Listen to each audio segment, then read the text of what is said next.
anywhere you can. You got a good. Pardon you? I just wanted to know if you had a program. Yes, I do.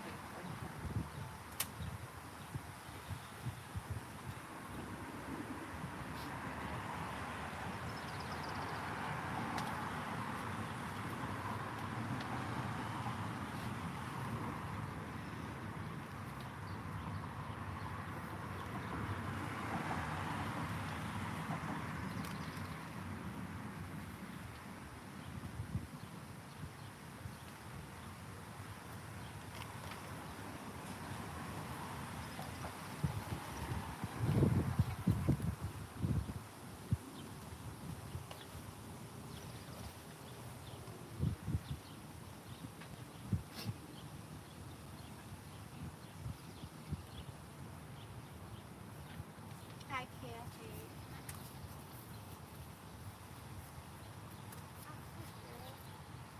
I realized that was you sitting there.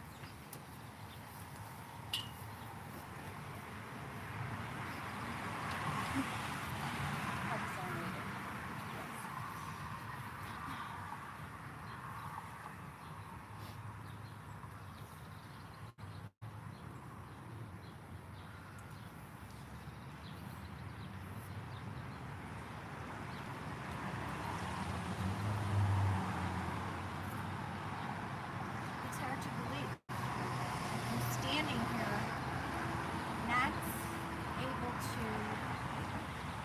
I don't have anything written because I didn't know till this morning, but I'm gonna wait. There's a chair for you, No, Richard. I'm sitting here. Okay. That's why I took this one. There were grandpas, grandpas. Yes. Right next to us. It might be covered though, but it's right next to us. No, I've been fine. All right.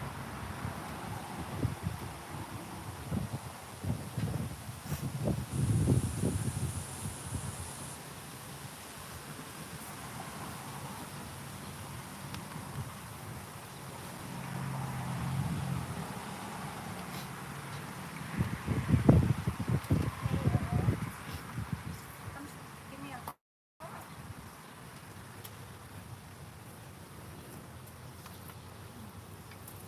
I'm sorry, we have to. Hello. I'm Sharon.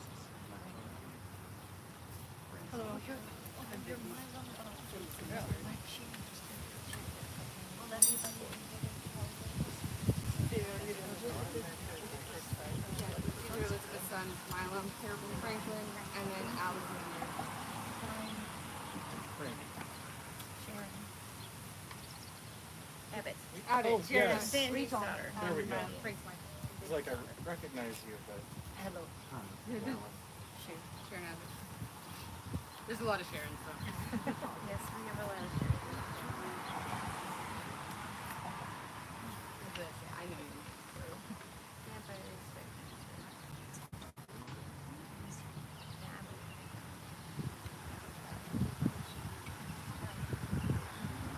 That looks good on you, actually.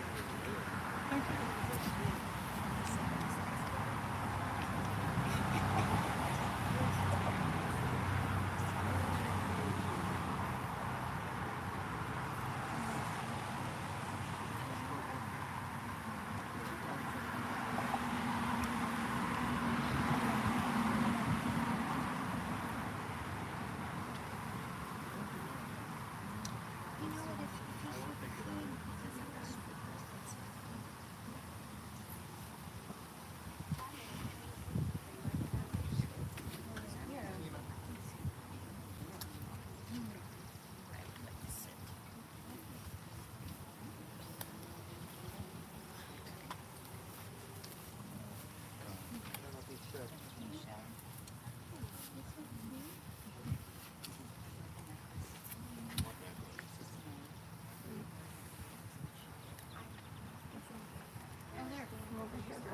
Mrs. Kaplan? Excuse me, Mrs. Kaplan? The rabbi? Is he here? Oh, she? Excuse me. Hi. I just called you.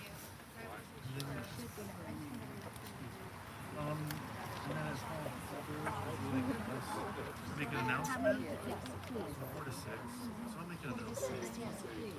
Everyone escort the casket up at the Pallbearers Cemetery deck. You guys can stay here.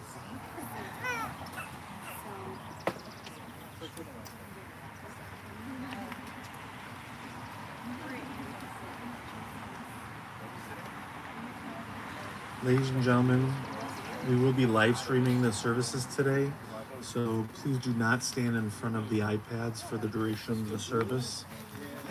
Before we begin the services today, just kind of remind you to silence your cell phones for the duration of the service.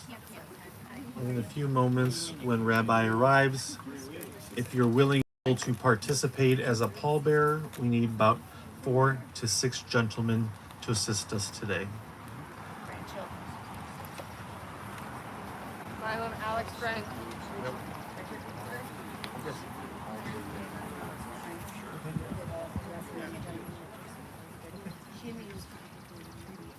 Yes, we need to. Sorry, I didn't know where you were. Grandsons?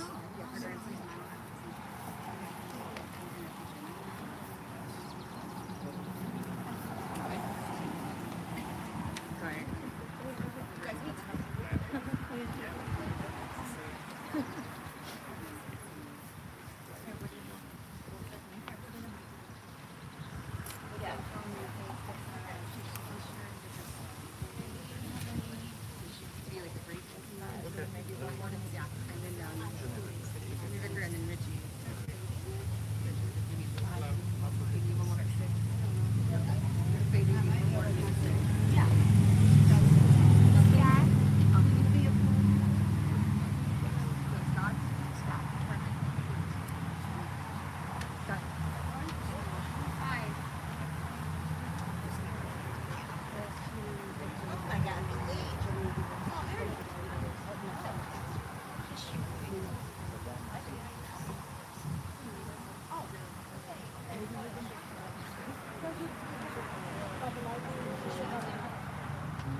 I believe I have a picture.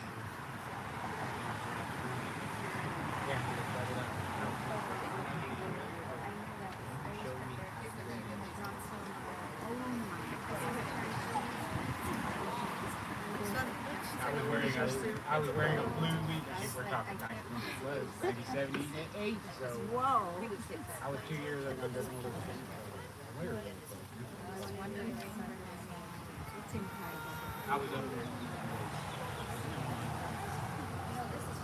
You've been down. We're riding around.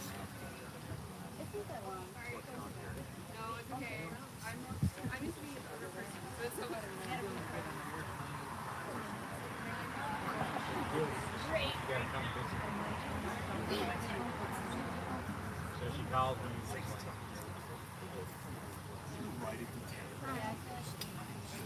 I'm Sharon. You're Sharon too? Yeah, I'm Sharon. Oh, my son is no, I regret that I haven't. Sandy, does your mom?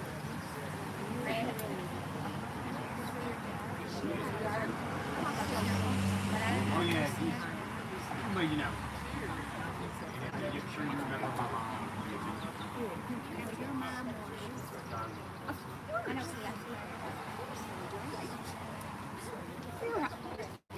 see, I can't keep track. I can't keep track. But Francie was my mother's girl. Which was Yeah, my daughter. his father was the only brother of And my then sister. her daughter is looking like my son was And like his son,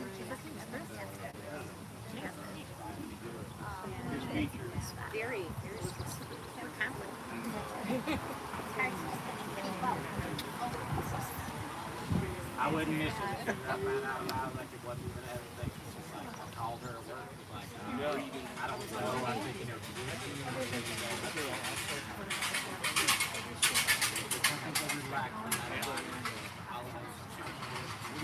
I know you're doing that.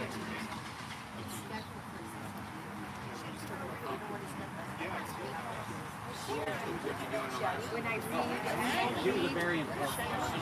she was in a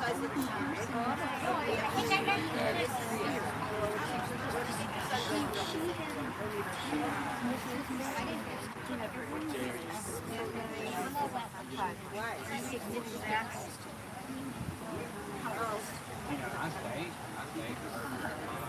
I stayed.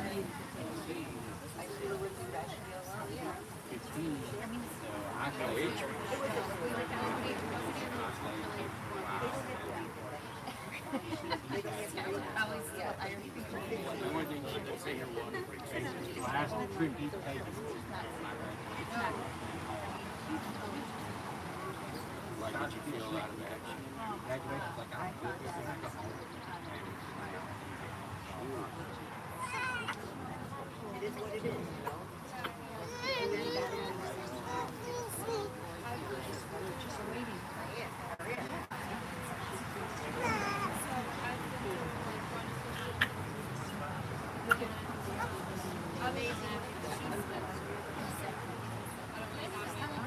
Yeah, what happened? Oh, you should, please.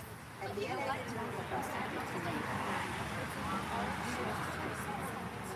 was like, that was like the useless stuff.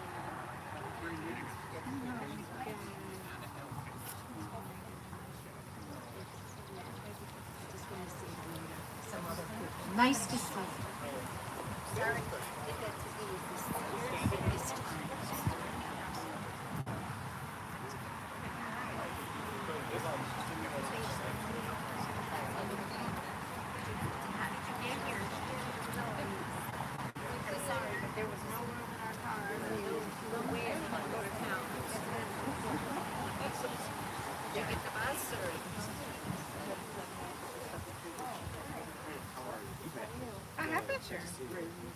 Danielle, this is Grandma.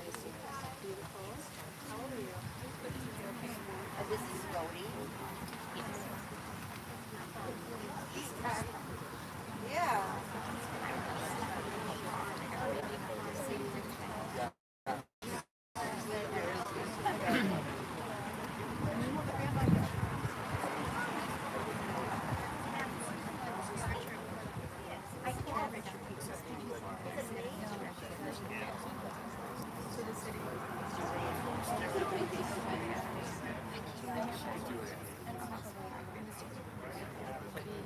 All right, ladies and gentlemen, if I could have your attention, please. I need the pallbearers to join me. Jimmy, Scott, Justin, Frank, Milliam, Milam, Alex, sorry about that. Please join me at the back of the funeral plate. Richard too. Richard, you're supposed to be the one.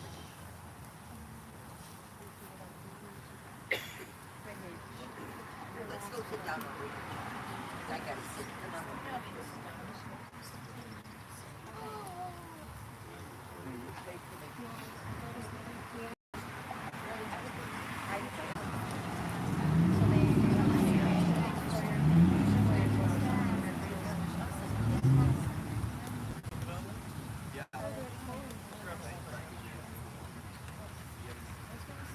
Straight up.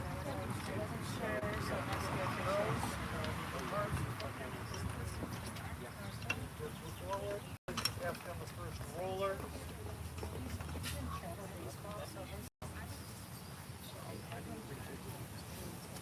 Thank you, John. May you enjoy your family.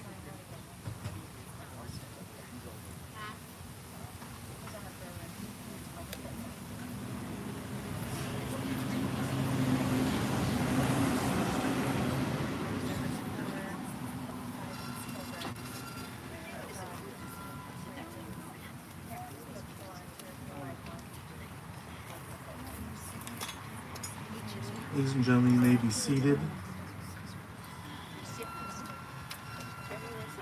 Before we begin today's services, I'd like to kindly remind you again to please silence your cell phones at this time as to not disrupt the service for the duration.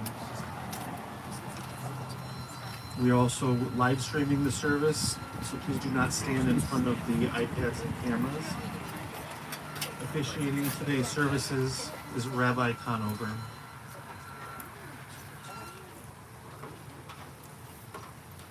First, I'm going to come over and sit.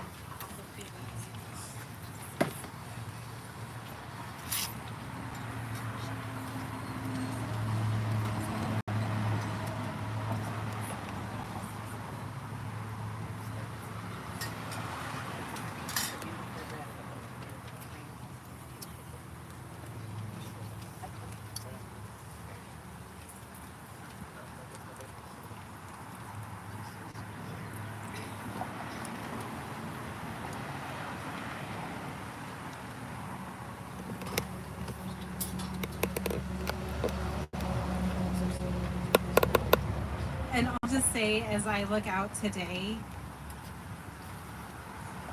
if Frances could only see this, and maybe we don't know, maybe she is, seeing this beautiful legacy that she's left in this world, to see nieces and nephews and grandchildren and great-grandchildren and friends and family, and truly the love that she leaves in this world, she'd be so proud and so grateful. And I know that this is so hard. It's so hard because there's no one like Frances. There's no one like your Francie. There's no one who loves an adventure more than Frances. There's no one who actually just a simple walk in the park could become an adventure. There's no one who cared more about learning and passing on that love of learning, not only from books and museums and zoos, but also from people. Someone who could make sure that from each person, well, I'll just do an experiment. Who here thought they were Frances's favorite? Right? I mean, that's our Francie. And also someone who could cherish us. And this is what is one of the things that I think is hardest about losing our Francie. Nobody loved us quite like that. Nobody loved us quite like Francie. No one saw our best qualities quite like she did. And so to lose that is a huge, huge loss. I don't know that I hear of so many people, but I knew Francie, so I know this is true. Someone who could walk into a party feebly with a walker and then leave at 1 o'clock in the morning after a night of dancing. And I just want to say that it wasn't Francie who summoned that strength. It was you who summoned that in her. And so I hope that as we remember her today, and as we bury her body that was a vessel for the extraordinary person that she was, that we'll remember that she lives on through us, and we'll remember to dance a little harder, love a little deeper, because that is Francie's legacy to all of us. So I'll say that not much can give us great comfort. Some things that will help is hearing from beloved members of Francie's family, being able to share some memories. But another thing that we do is we share psalms that in some way give us some sense of comfort, some sense of the eternality of things. And so I invite you now, oh my gosh, and this picture, and this picture. Sheesh, that's Frances. I invite you to join me in the 23rd Psalm. The Lord is my shepherd, I shall not want. He maketh me to lie down in green pastures. He leadeth me beside the still waters. He restoreth my soul. He guideth me in straight paths for his name's sake. Yea, though I walk through the valley of the shadow of death, I will fear no evil, for thou art with me. Thy rod and thy staff, they comfort me. Thou preparest a table before me in the presence of mine enemies. Thou hast anointed my head with oil. My cup runneth over. Surely goodness and mercy shall follow me all the days of my life, and I shall dwell in the house of the Lord forever. Now, really, if you would, come and share some remembrances. Oh, you get to do whatever you want. Beautiful. Perfect. So, who all is going to speak today? I know Lauren will. I don't know if there are others. But Lauren, if you would like just to come up and share some remembrances.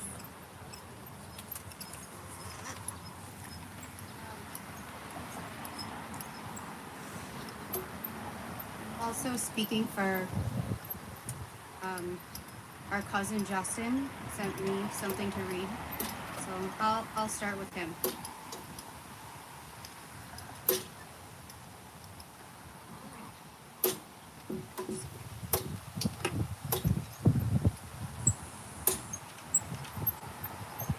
There are many things to say about Aunt Fran.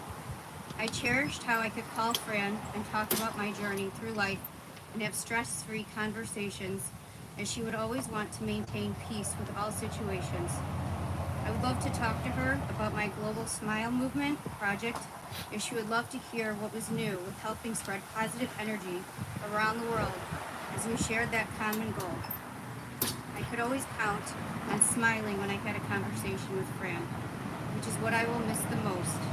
But her energy will live on through the positive memories that we were able to share. Love, Justin.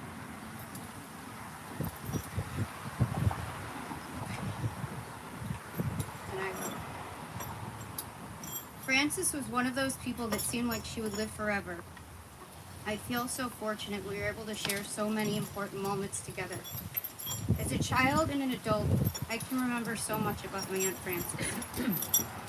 Her infectious spunk, passion for travel, the stories from her time in Europe, and the things she taught me, creating art, sewing, and how to care for a plant, although I still can't keep anything alive. Frances was not one of those women that would go unnoticed when entering a room. Her impression on this world and on the people around her was profound, and in some cases, unforgettable. Her storytelling, love for the library and books, volunteering, and being active in all the communities she belonged to were invaluable. I always admired her confidence and strength, along with her visions and ideas, some that drove our family crazy at one time or another. But you know, this is how she would always make an impression on you. She would make you laugh or make you think, make you guess, make you try, make you appreciate, make you wonder, make you respect, make you feel, and make you love. With everything she went through in her life, her tragedies and her adventures, she continued to push herself, smiling, and in her words, exercise her brain. I can remember Frances taking current event classes at the University of Arizona in her 70s, ushering at the theater in Skokie in her 80s, feeding the homeless at Temple Shalom in her 90s, and always taking public transportation everywhere she went. Frances never let anything get in her way, even when life gave her so much grief by losing her sister, husband, and daughter well before their time. I will forever miss the family discussions with Frances, taking an opposite viewpoint, causing a real stir, especially when my bubby used to be involved. That would typically end up with some of us cringing, laughing, or wanting to slide under the table. They could have had their own reality show. Frances brought a lot of color and spirit, and we loved seeing her in action. Aunt Fran, I wish your soul at rest and at ease. I hope Bubby isn't driving you nuts and bossing you around. I hope you have some good Scrabble matches. Bubby finally has some good competition. Make sure to challenge Grandpa when you see him cheating. You know he likes to play phony words to fire Bubby up. I hope you have endless cranberry tuna from Sunset Foods, key lime pie, Costco hot dogs, and are exploring Crete with your many friends that you finally get to see. I will miss you. Give Bubby and Grandpa a kiss from me.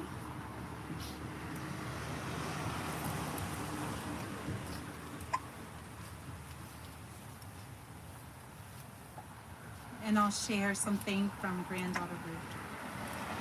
Frances Eaton helped shape me into the person I am today. She was a loving, positive influence on me and my family, and her positive outlook was infectious. Grandma's laughter and can-do attitude were steady sources of pure love and inspiration. Throughout my life, I have had beautiful, lasting memories of thrift shopping in Chicago, Denver, and Tucson. Memories of long conversations and stories that made us laugh until we cried tears of joy. While thrifting for treasures was fun, we truly cherish our many conversations and laughter. Our girls' trip to Santa Fe, where we walked for hours while exploring new places, is among many great memories shared with Grandma. We are deeply grateful for Grandma's laughter, love, and care, and mentoring throughout our life journey. Grandma? I like that. Kathy? Oh, sorry. Kathy is getting older. Who wants to speak? So we're going to now open this beautiful platform for those who would like to speak. So feel free to come up one by one. Sure.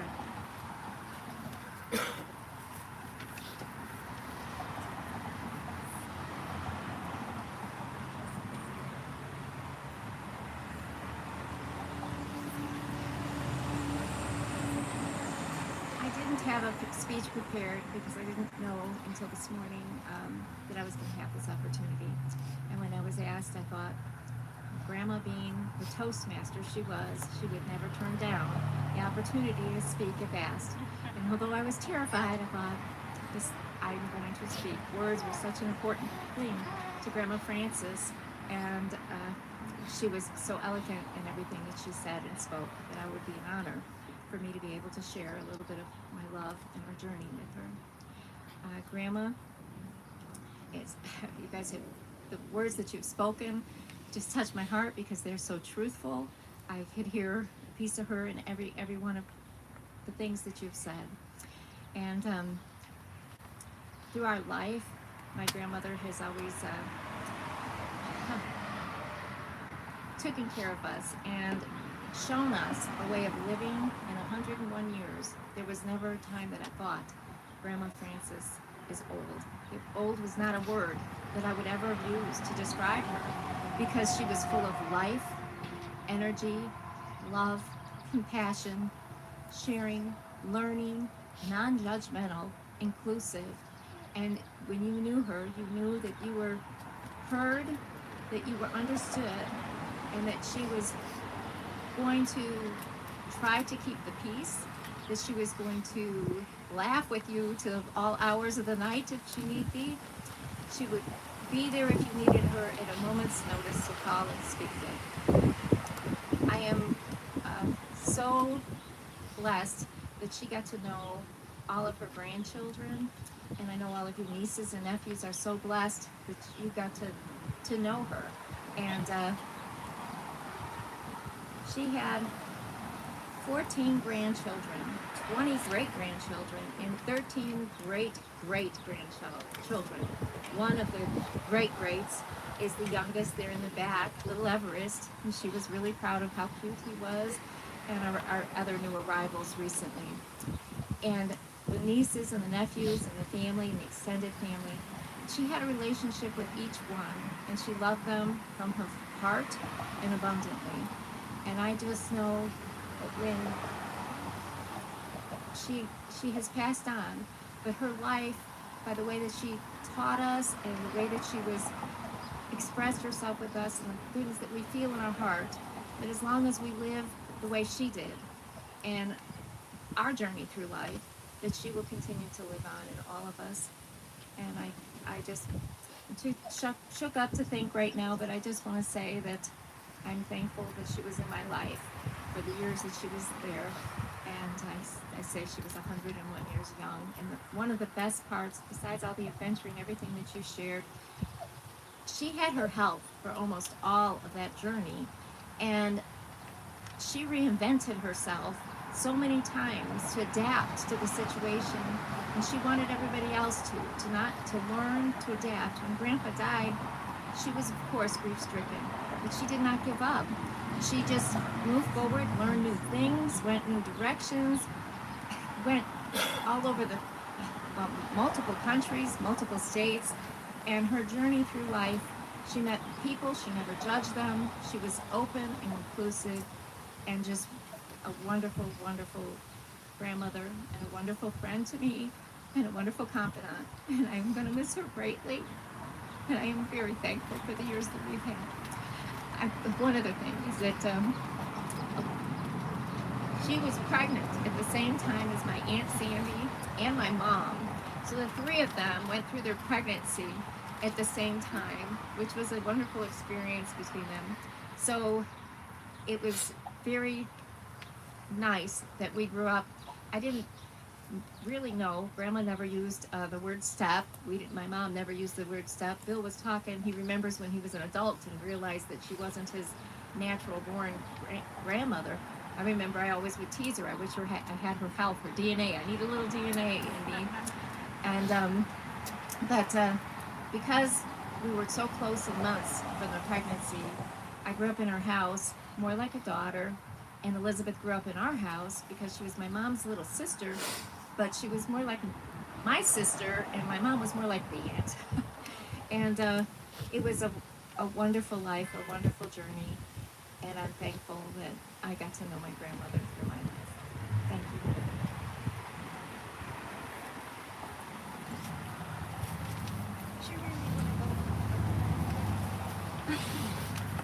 I can't say any more than everybody else. You know, Hi everyone, I'm Craig's wife Rachel, so I joined the family quite a bit later. So I only knew Frances in about the last 12 or 13 years of her life, but through her I got to know a lot about Elizabeth as well. But she showed me love and kindness, and she truly believed in a matriarchal system, because she'd always call me to see how Frank was doing, and she'd call me to make sure Milo and Alex were okay, and make sure that they were staying in good health, and check in on them. And she always made sure everybody was doing well, and she always wanted to make sure you were taking care of yourself. When I'd gotten out of the hospital after our son was born, she came to our house at 94 years old and cleaned my house top to bottom. Instead of wanting to hold the baby, she said, no, you sit on the couch. I'm gonna go clean the kitchen or clean the floors. The woman is incredible, and it's things like that she could still do all up until the very end. That just was amazing. It's what made her incredible. She always seemed to have the words. She tried to teach us this. Playing Scrabble, 4 or 5 games a night, anytime we would let her. I think I beat her twice.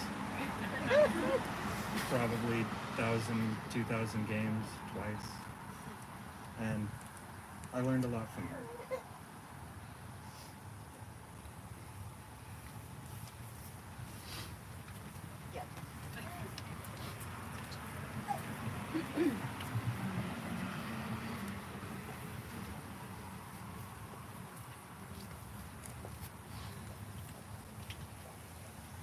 I also don't have a speech prepared, but I have so much in my heart like we all do. Frances touched everybody's heart. She loved anybody who was lucky enough to come into her life. She made them feel everybody special. My Aunt Frances was like our Aunt. She was my inspiration growing up. She always did make me feel special. I was her Helene, always Helene, which was like, but our discussions, our talks, and she was truly unconditional. She treated everybody unconditionally. And her infectious smile when I was single, I took her to a singles dance. I was an event organizer here.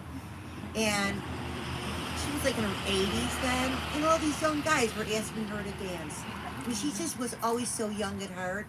So, and I could say certain things, but more and more, but we are going to all miss her, and she was just in a stories of stories of stories that we all have in our heart. But Fran, as you said, she was a vessel with so much to offer people of love and kindness and forgiveness and loving you unconditionally, no matter what. And that's what life's about. And Fran, love you.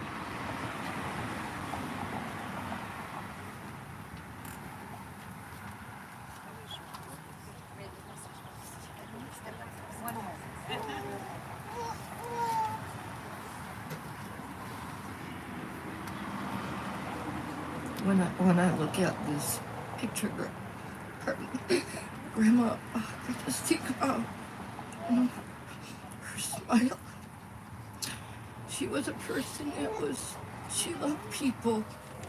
When I was a child, I remember how we used to go, and with our cousins, we get together and go to her house and with Liz and Grandpa, and we just used to have a wonderful time. I especially remember the wonderful Thanksgivings we used to spend together, and I told Grandma how much I loved that. And Grandma just loved people. She loved family. We used to talk about family all the time. She was the kind of person she could get in an elevator or at Brookdale or wherever she was, and she would make instant friends because she loved to talk to people, and she was just so loving and caring and kind. That's what I'm going to remember the most about her.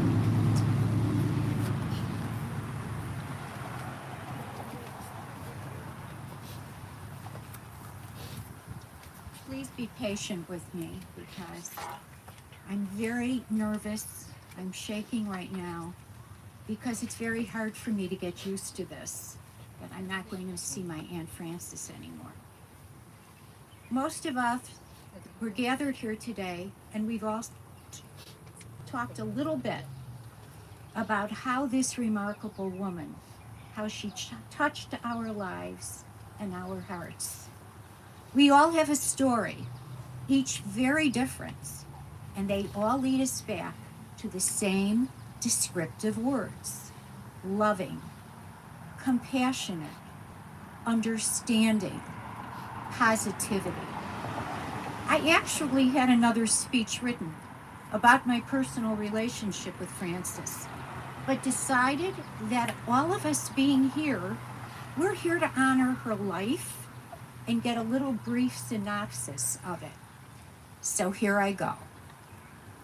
One day, Frances opened up a fortune cookie, and it read, "Life to you is a bold and a dashing adventure." As Frances later realized, it was a pretty accurate appraisal of the life she led. Born in 1921, her mother came here from Austria when she was 14 years old. Brought here by two uncles, her mother had become an orphan after her mother was killed in a fire. Her father was only 2 when he came here from Lithuania. Frances grew up in a very mixed area of Chicago. It was comprised of every race, color, religion, and ethnic background. At 3 years old, she became friends with a little boy named Booker T. Washington. Booker T. Washington was named after the famous educator. One day, she was invited to have lunch with him and was served a bologna sandwich on silver cup white bread. Fran never tasted white bread or bologna, since her sister Helen only bought challah and Kaiser rolls from the Jewish bakery. So the bread, as she described it, tasted like some gluey stuff with meat in the middle. She'll never forget how much she enjoyed eating her new delicacy. The family struggled financially, but there was always food on the table. In those days, they only had radios, certainly no refrigerators. Frances would go downstairs with 25 cents to buy a block of ice, and the iceman had to carry it up 3 flights. During the Depression, Fran's father, who was my grandfather, joined the carnival and had a stand from which he sent home $3 a week. They also received extra money from social services. Eventually, they rented a stand on Maxwell Street, which was a huge marketplace.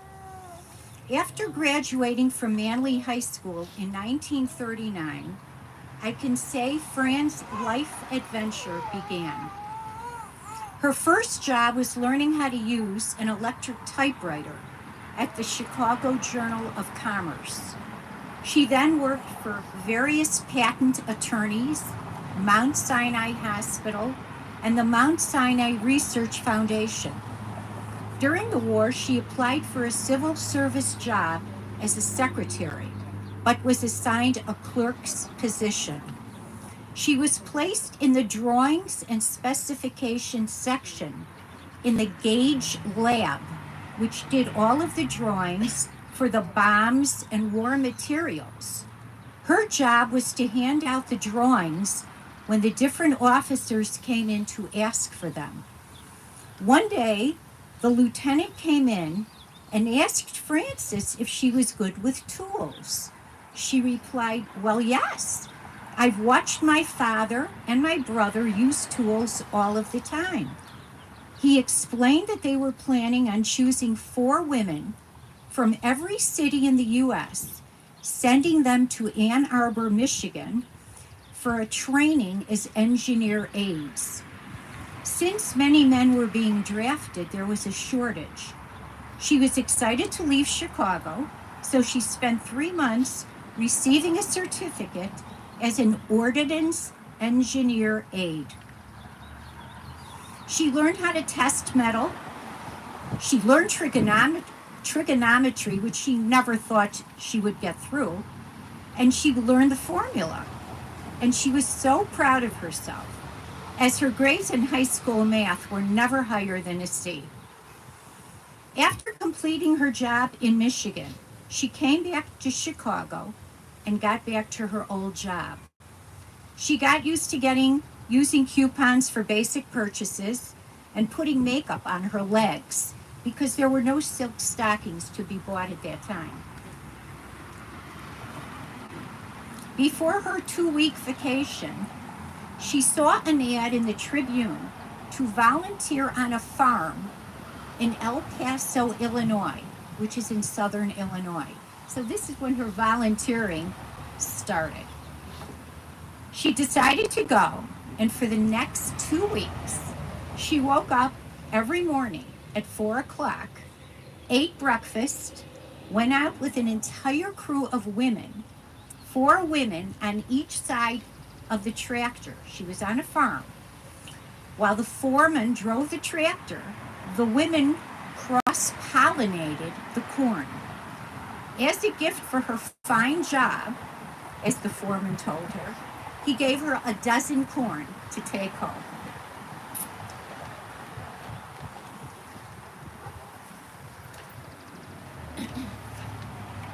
In 1950, Frances' sister, her dear sister Helen, passed away. I was 2 years old, and I remember that day like it was yesterday. Helen's death made Frances think how cruel life could be, not knowing what can happen from one day to the next. That's when she decided to take her trip to Europe. There were no commercial jets at that time, so she got on a Holland America ship, which took 2 weeks to get to her first stop, which was France.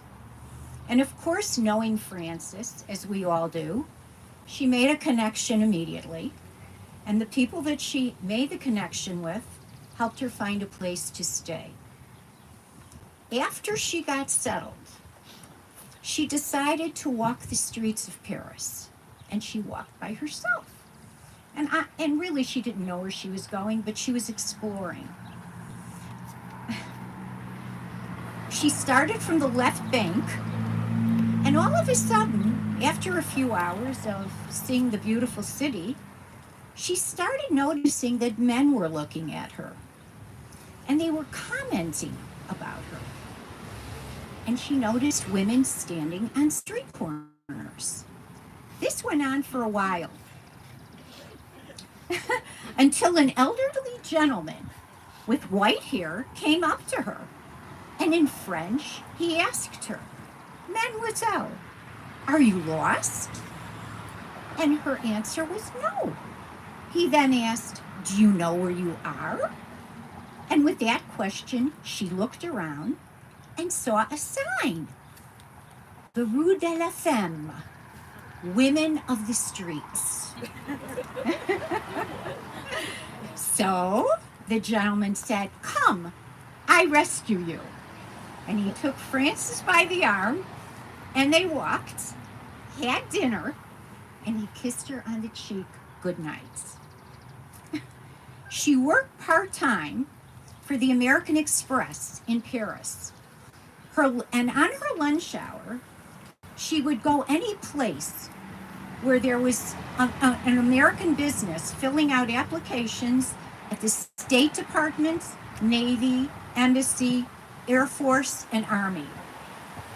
The 12th Air Force contacted her and offered her a temporary job in Wiesbaden, Germany. She hesitated because of being Jewish. After promising they would let her know if another position became available, she decided to take the job, and she ended up staying there for a year.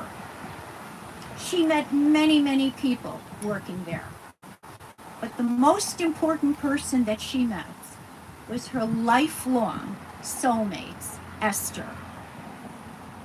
I had the opportunity of being with Esther many times when Frances was with her. And I have to say that the two of them really were soulmates. I can understand the incredible friendship they both experienced together. They ended up by going to Israel together by way of Marrakesh, Tangiers, and were actually bodily searched for drugs crossing the Straits of Gibraltar. Frances tried to work herself out of that because she was protesting, like she usually does, but it didn't help. She was still searched. The last major trip that Frances took was actually with me when we took a cruise together in 2015. It will be in my memory banks until the day I die. I was so glad that we finally decided we could travel. And we started from Maine, ended up in Montreal. We always discussed traveling together, but I finally said to Frances, it's now or never. One experience I would like to share with you, which of course won't surprise you at all. And I'm going to wing this. We had Frances, every day we were on the ship, she would go down to the fitness center and get on the treadmill. Wouldn't miss a day. One day we made an agreement. We decided we were going to meet on the deck. We were going out on port. It was a little town that the ship had stopped at. I go downstairs and there was no Frances. And I'm thinking to myself, something's going on. So I go into the fitness center and a man comes up to me and he says, "Are you looking for your mother?" And I said, "I'm looking for my aunt." And he says, "Well, she's downstairs in the infirmary." I'm thinking to myself, oh my God.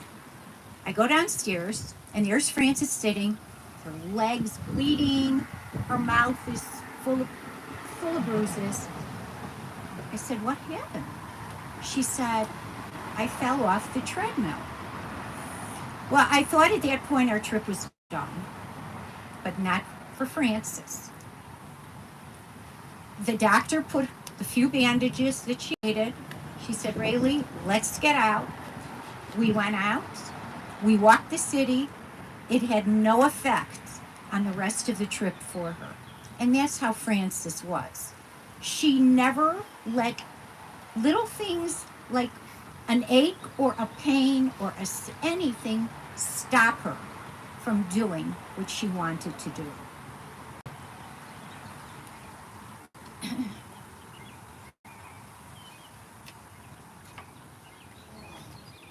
Okay.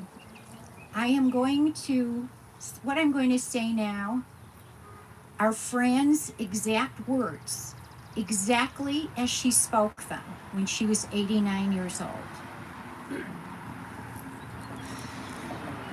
I'd like to leave a message to my family, extended family, friends, and everybody that knew me and cared about me and mourned for me when I die. I'd like to read this poem and leave the concept with each of you. Do not stand at my grave and weep. I am not there. I do not sleep. I am 1,000 winds that blow. I am the diamond glints on snow. I am the sunlight on ripened grain. I am the gentle autumn rain. When you awaken in the morning's hush, I am the swift, uplifting rush of April quiet birds in circling flight. I am the soft stars that shine at night. Do not stand at my grave and cry. I am not there. I did not die. I have a philosophy, and I think everyone should have one, as Francis said. My basic philosophy is a prayer which everyone seems to know. Dear God, please give me the courage to change the things that I can change, the serenity to accept the things I cannot change, and the wisdom to know the difference. And along with that, I realize, as she said, you don't have to do monumental acts to touch people's lives. Just small acts of caring and kindness will do that. And you don't have to love everybody, and they don't have to love you. But you can show mutual respect and understanding, even when it seems impossible. Care, love, give, help. Isn't that what life is all about?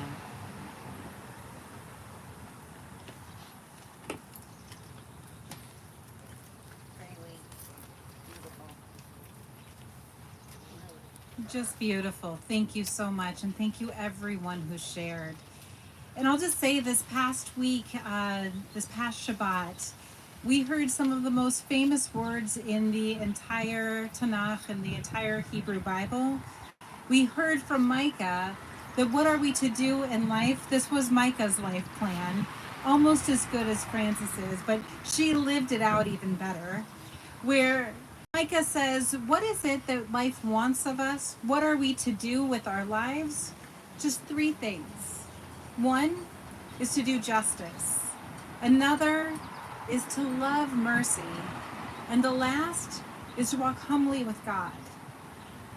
So to do justice, the way that I met Frances was when she was well into her 90s, and she was volunteering at the soup kitchen of our synagogue. Now I have to explain that what that is then is it's this 4-course meal from scratch that's a sit-down dinner served with such loving kindness to our guests who are coming in from the streets. And there was Frances, who was everyone's favorite server. Every one of our guests wanted to be at Frances's table. And there she was, this ray of sunshine. And more than that, this way in which people could feel a little better about themselves, even when they were facing the hardest stretch of their lives.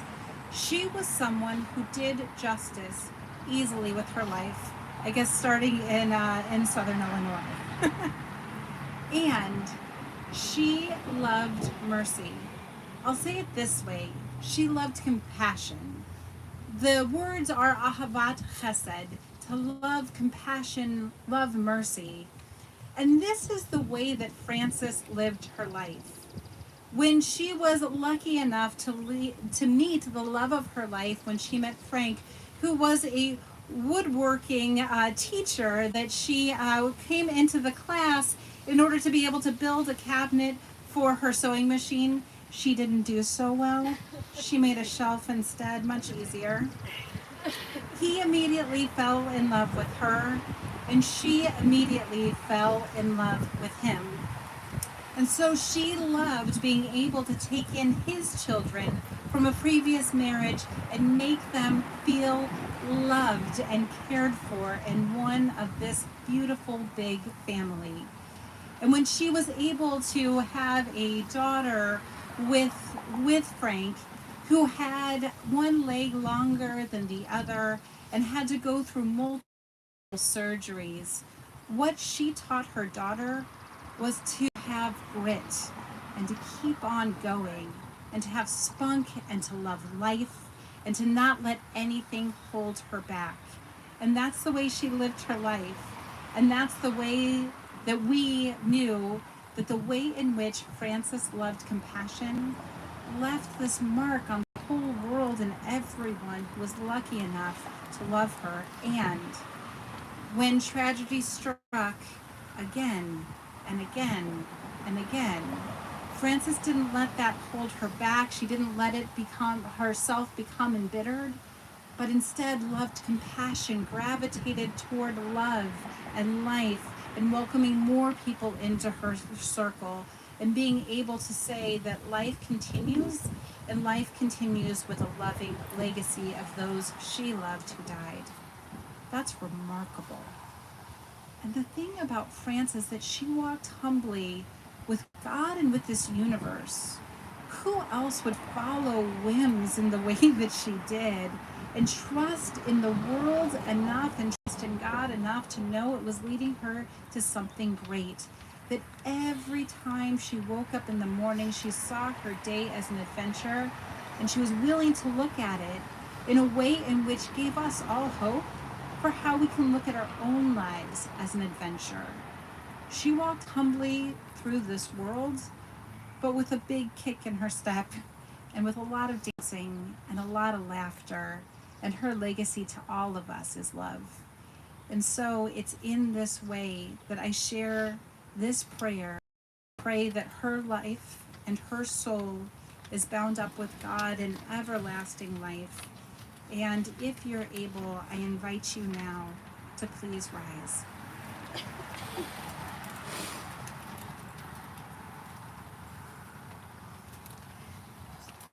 El Malay Rachamim, Shochin Bamromim, Hamsei Menucha Nechona Tachat Kanfei HaShekhinah, Im Kodoshim, Utorim, Kazor HaRakia Mazhirim, Et Nishmat Pamina Shal Halacha Le'olama, Ba'al HaRachamim Yisivreha Beseter Kanafav Le'olamim, Bitzur HaChaim Et Nishmata.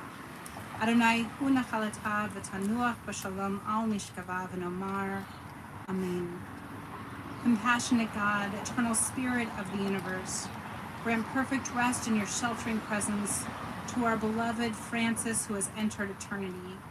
O God of mercy, let her find refuge in the shadow of your wings, and let her soul be bound up in the bond of everlasting life. God is her inheritance. May she rest in peace, and let us say, Amen. I invite you now to join in Kaddish Yatom in the Kaddish. And you can find that, I think it's on the back of the program here. Yit Gadal, Yit Kadash, Shemei Rabbah. V'alma divarach l'miteh v'amlich malchuteh. V'chayechon v'yomechon v'chayed kol Beit Yisrael. V'agala v'zman kari v'imru amen. Yehi Shmei Rabbah mivarach le'olam u'amei amen. Yitbarach v'yishtabach v'yachar v'yitramam v'yitmaseh. V'yitadar v'yitaleh v'yithalal Shemei v'kdasha v'rikuhu. Ve'ela minko birchata v'shirata, tushbachata v'nechamata, ta'amiran yalma v'imanu amen. Yehi shlama rabba min shamayim, v'chaim alenu v'yalchu Yisrael v'imru amen. V'oseh shalom v'imamah, v'yaseh shalom, alenu v'yalchu Yisrael v'imru amen. And I invite family members now to do this mitzvah of being able to bury the vessel of the goodness of our Francis. And this is an incredible mitzvah that we do, this last mitzvah that we can do for this body that housed a beautiful soul, whose soul continues to live on in everlasting life. And I'll say that we do 3 shovelsfuls in order to be able to show intent that we're doing this mitzvah. And sometimes people choose to do the first shovelful inverted with the shovel upside down to show our reluctance to say goodbye. But then we continue with the shovel right side up to show that we are doing this mitzvah with intention. I'll also say that tradition says to put the shovel back into the earth rather than passing the shovel to the next person, and that way not passing our grief to the next person. However, if it's hard to put the shovel into the earth, we're going to shift the tradition just a bit and feel free to hand that shovel to the next person and think of that as a way of sharing your compassion and your love with the next person. And so we'll invite family members to come forward now to do this mitzvah. Carefully.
Such a story.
Ladies and gentlemen, just as a reminder, following the services here today at the cemetery, you're invited to join the family for a meal of condolence at the Bryn Mawr Country Club. The address and phone numbers are in your programs. If you do not have a program, please see me and I'll get you one. Thank you.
This is Lee.